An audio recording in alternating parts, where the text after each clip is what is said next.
Предлог законот за корупција наместо во собраниска процедура заврши на владина седница. Власта експресно одлучи законот да се носи по скратена постапка и со предзнак европско знаменце. Откако мнозинството неколку пати се наоѓаше изговори да ја одлучи расправата во Комисијата за политички систем по ова законско решение, владата го презема приматот и одлучи во нивно име. Владата на Република Македонија донесе одлука да го повлече од Собранието на Република Македонија предлог законот за спречување на корупција и судирот на интереси и низ повторена владина процедура овој предлог закон од реформскиот пакет од легислативата да добие европско знамеце за да се забрза постапката за негово донесување во законодавниот дом и да се избере нова државна комисија за спречување на корупција според новите критериуми утврдени во новото законско решение.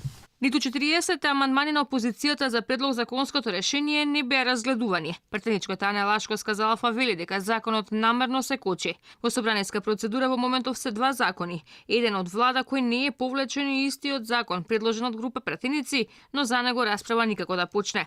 Самето на Европската унија власта го злоупотребува, ставајќи го еве во конкретниот случај на овој закон со цел да ја изигра редовната процедура која што еден закон треба да ја помине во Собранието на Република Македонија. И за жал веќе стана пракса на Социјалдемократскиот сојуз кога нешто сака да процурка на брзина, подалеку од очите на јавноста, кога сметаат и за одредена одлука, односно закон, јавноста не смее да е многу информирана, тогаш ставаат европско знаме. Со додавање на европското знаменце, власта повторно сака да ја изигра собраниската процедура, па наместо во матичната комисија за политички систем, расправата ја прифрла во комисијата за европски прашања, каде претениците можат да дебатираат само 3 дена.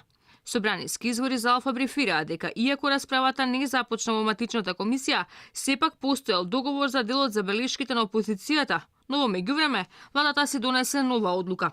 Истите извори велат дека власта не исклучува сценарио уште утре да биде закажана расправа по ваквото решение. Со тоа расправата би требала само еден ден со оглед на предстојните празници.